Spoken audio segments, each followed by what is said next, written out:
sono molto avvezzo a manifestazioni pubbliche così, quindi sono un po' magari emozionato.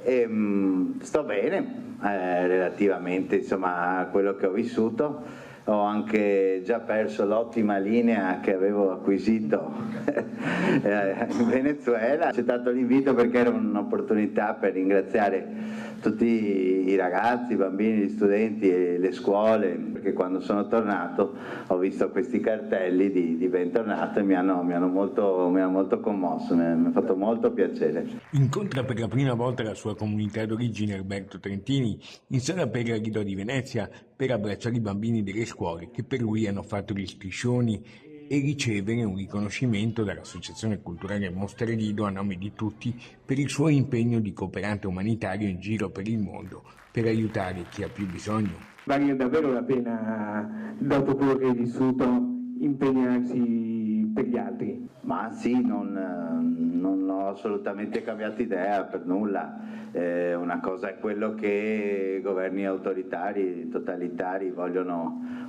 imporre alle proprie gente e quindi vogliono anche evitare che vengano alleviate le sofferenze. Una cosa è quello che noi chiamiamo la popolazione di interesse, cioè le persone che sono particolarmente vulnerabili. Su questo non ho né esitazioni né ho cambiato idea. Ora spero che mia madre mi ridia il passaporto che mi ha sequestrato.